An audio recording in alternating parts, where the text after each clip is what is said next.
Info F T V کے معزز حضرات السلام علیکم۔ حکایات رومی سے ایک دوسرا قصہ آج ہم آپ کے ساتھ شیئر کر رہے ہیں۔ یہ قصہ ہے ایک یہودی وزیر کا جس نے مکر و فریب سے نصرانیوں میں تفرقہ ڈلوایا۔ ایک یہودی بادشاہ بہت ہی ظالم تھا۔ وہ عیسیٰ علیہ السلام کا دشمن اور عیسائیوں کا قاتل تھا۔ اگرچہ وہ زمانہ عیسیٰ کی تصدیق کا تھا مگر وہ موسیٰ کے نام پر دیوانہ تھا۔ اس ناسمجھ بادشاہ نے خدا کی راہ میں بھی خدا کے دو پیاروں کو ایک دوسرے سے جدا کر دیا۔ وہ اپنی یہودیت کے تعصب میں بھینگا سوچنے لگا تھا۔ اس نے لاکھوں عیسائیوں کو چن چن کر اس قدر ظلم سے مارا کہ موسیٰ کا دین بھی تھر تھر کانپنے لگا تھا۔ مارے ڈر کے عیسائیوں نے یہ طے کیا کہ اپنی جان بچائیں اور اپنے دین و مذہب کو فرشتے سے بھی چھپائیں۔ اس بادشاہ کا ایک وزیر رہزن دین و ایمان تھا، اپنے مکر سے پانی پر گرہ لگاتا تھا۔ اس نے عرض کی کہ اے بادشاہ، تو جو ان چھپے عیسائیوں کی تلاش میں مصروف ہو گیا ہے تو اس میں کامیابی نہ ہوگی، کیونکہ دین کوئی مشک و عود کی خوشبو تو ہے نہیں کہ الگ پہچانی جا سکے۔ اس لیے اصول پوری قوم کو تباہ کرنے کے لیے کچھ مفید نہیں۔ اس قوم کا دین 100 غلافوں میں چھپ گیا ہے۔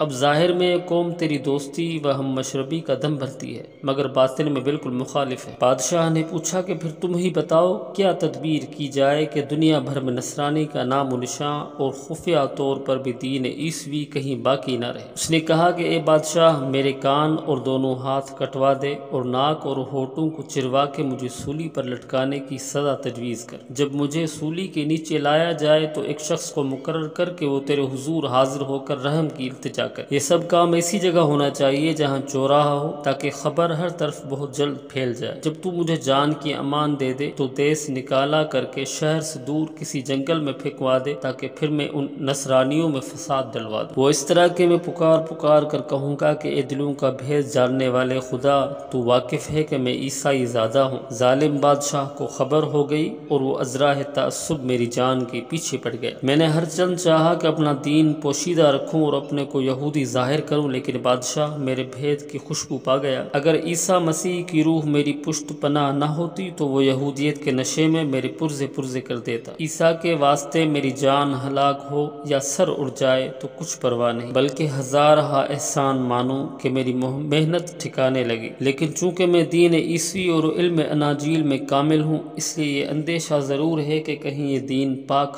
جاہلوں کے ہاتھ پڑھ کر غارت نہ ہو جائے۔ خدا کا شکر ہے کہ اس نے ہمیں اس دین برحق کا رہنما بنایا اور اس کی ذات سے امید ہے کہ وہ نصرانی قوم کو ہماری رہنمائی میں ہدایت عطا فرمائے گی۔ پھر جب نصرانی قوم دین میں میری ہدایتوں پر عمل کرنے لگے گی تو میں ان کے درمیان ایسے فتنے اور فساد پھیلاؤں گا کہ میری چالاکی پر شیطان بھی حیران رہ جائے گا۔ ایسے ہیلوں سے ان کو فریب دوں گا اور اس قدر افراتفری ڈالوں گا کہ آخرکار وہ آپس ہی میں خون ریزیاں کر کے سب ختم ہو جائیں گے۔ جب وزیر نے مکاری کی تدبیری الف سے یا تک سنا دی تو بادشاہ مطمئن ہو گیا۔ اس کو بھرے مجمع میں بے عزت کیا تاکہ تمام رعایا اس کے حال سے واقف ہو جائے، اور پھر نصرانیوں کی آبادی کی طرف پھینکوا دیا کہ ان کو دعوت دے کر مکر کے جال میں پھنسائے۔ عیسائیوں نے ان بری حالوں میں دیکھا تو اس کے درد و مصیبت پر زار رونے لگے، اور اس طرح رفتہ ہزارہا عیسائی اس کے پاس جمع ہو گئے۔ وہ ان پر انجیل اور عقائد و عبادات کے باطنی حقائق کھولنے لگا اور حضرت مسیح کے اقوال و افعال کا واعظ کرنے لگا۔ وہ بظاہر تو احکام مسیحی کا واعظ کرتا تھا مگر باطن میں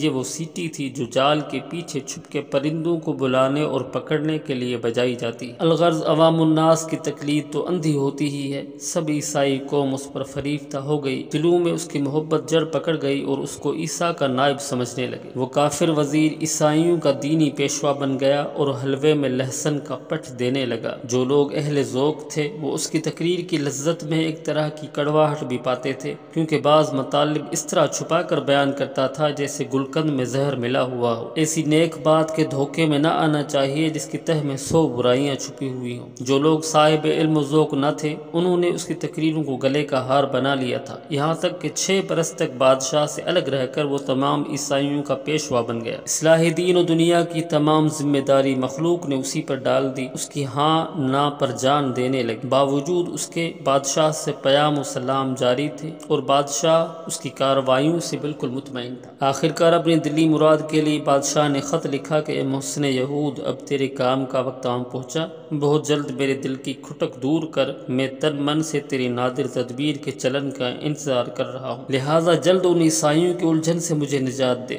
وزیر نے جواب دیا کہ اے بادشاہ، میں توڑ جوڑ میں ہوں کہ دین عیسوی میں فتنہ بپا ہو جائے۔ اس نصرانی قوم میں 12 امیر بڑے زبردست تھے جو اپنے قبیلوں پر حکومت کرتے تھے، اور کوئی آدمی اپنے امیر قبیلے کے حکم سے سرتابی نہ کرتا تھا، اور یہ 12 کے 12 امیر اس مکار وزیر کے غلام ہو گئے تھے۔ سب کے سب اس کے قول کی تصدیق کرتے اور اس کے اعمال و افعال کی پیروی کرتے تھے، اور اس کے اشارے پر جان دینے کے لیے تیار۔ اب اس یہودی بچے نے چالاکی یہ کی کہ ہر امیر کے نام ایک وصیت نامہ اس اہتمام سے لکھا کہ ہر ایک میں طریق عبادات اور دین کے معارف ایک دوسرے سے مختلف بلکہ بالکل متضاد، کسی میں ریاضت کرنے اور بھوکے رہنے کی ہدایت تھی اور توبہ انابت کی شرط تھی، تو کسی میں لکھا تھا کہ ریاضت بیکار ہے، اس راہ میں جود و سخا کے بغیر نجات نہیں۔ کسی میں لکھا کہ تیری بھوک پیاس اور تیری سخاوت یہ سب شرک ہے، سوائے توکل و تسلیم کے باقی سب مکر کے پھندے ہیں۔ کسی میں لکھا کہ آدمی پر خدمت خلق واجب ہے اور توکل کا خیال محض فریب ہے۔ کسی میں لکھا کہ یہ جو دین میں امر و نہی کے احکام ہیں، یہ اس لیے نہیں کہ ان پر عمل کیا جائے، بلکہ اس لیے ہمارا یہ عجز ہم پر ثابت ہو کہ ہم ان کی پوری تعمیل نہیں کر سکتے۔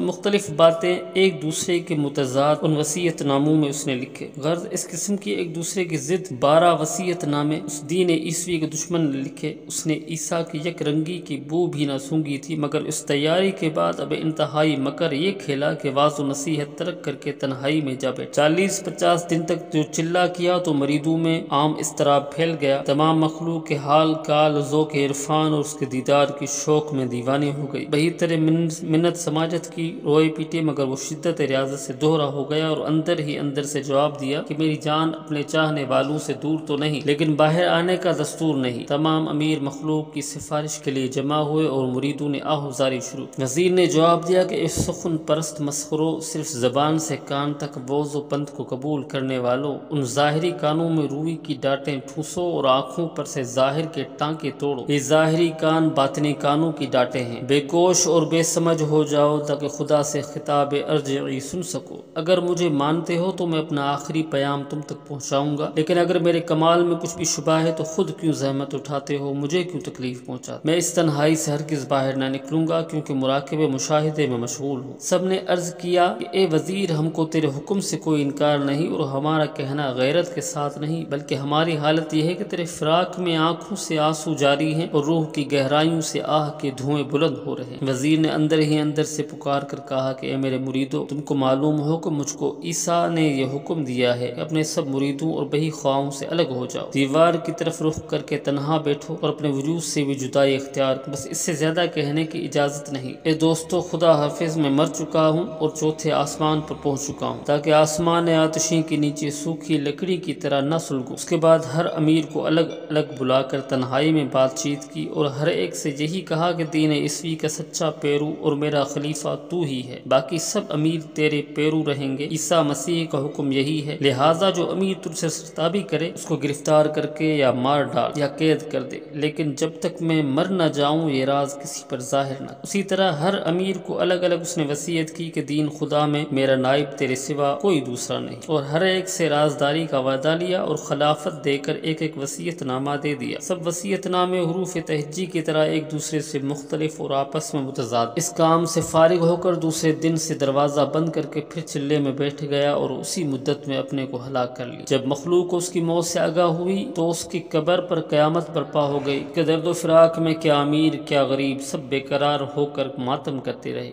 آخر ایک ماہ کے بعد سب مرید جمع ہوئے اور امیروں کی طرف مخاطب ہو کر پوچھا کہ اس کی گدی پر بیٹھنے کا اہل کون ہے تاکہ ہم اس کو اپنا پیشوا بنائیں اور اس کی شفاعت و امداد کا دامن تھامیں۔ اب ایک امیر قوم کے سامنے آیا اور دعویٰ کیا کہ اس وزیر کا اور اس لیے خود عیسیٰ کا نائب میں ہوں، دیکھو یہ وصیت نامہ میرے دعوے کو شاہد ہے کہ یہ نیابت میرا ہی حق ہے۔ اس کے بعد دوسرا امیر مقابلے پر آیا، اس نے بھی بغل سے ایک وصیت نامہ نکالا اور خلافت کا دعویٰ کیا، یہاں تک کہ دونوں میں غصہ اور ضد پیدا ہو گئی، اور اسی طرح 12 کے 12 امیروں نے اپنی اپنی ٹکڑیاں الگ کر کے تلواریں سونت لیں، ہر ایک کے ہاتھ میں تیغ اور دوسرے ہاتھ میں وصیت نامہ لیے میدان جنگ میں اترا اور مست ہاتھی کی طرح ایک دوسرے کے مقابل ہو گئے۔ ہر قبیلے نے اپنے اپنے امیر کا ساتھ دیا اور ان میں سخت جنگ ٹھن گئی۔ لاکھوں نصرانی اس جنگ میں ہلاک ہوئے، یہاں تک کہ کشتوں کے پشتے لگ گئے، مگر اس سے بھی بڑھ کر آفت یہ آئی کہ ان کے عقیدوں میں ہمیشہ کے لیے سخت اختلاف پیدا ہو گیا، وہ آپس ہی میں ایک دوسرے کے دشمن ہو گئے اور اس نا اتفاقی نے انہیں پھر کبھی ملنے نہ دیا۔ نہ ان کے دین کی کوئی وقت اور قوت باقی رہی، صرف وہ وہ گروہ جس نے خاتم المرسلین صلی اللہ علیہ وسلم کی پیشن گوئی کو سمجھا اور مبارک نام احمد صلی اللہ علیہ وسلم کی تعظیم کی، اس نام کی پناہ میں آ گیا، ورنہ دین عیسوی کے سب احکام، خبر اور عقائد ایک معمہ بن کے رہ گئے اور خرد مندوں کی نظر سے گر گئے۔ ناظرین، آج کے لیے اتنا ہی۔ ہماری ویڈیو سے اپڈیٹڈ رہنے کے لیے ہمارے اس چینل کو سبسکرائب کر کے نیچے موجود بیل آئیکن کو ضرور کلک کیجیے گا۔ آپ کے ساتھ انشاءاللہ جلد ملاقات ہوگی اس کہانی کی نئی قسط کے ساتھ۔ تب تک کے لیے اپنا بہت سا خیال رکھیے گا۔ اللہ حافظ۔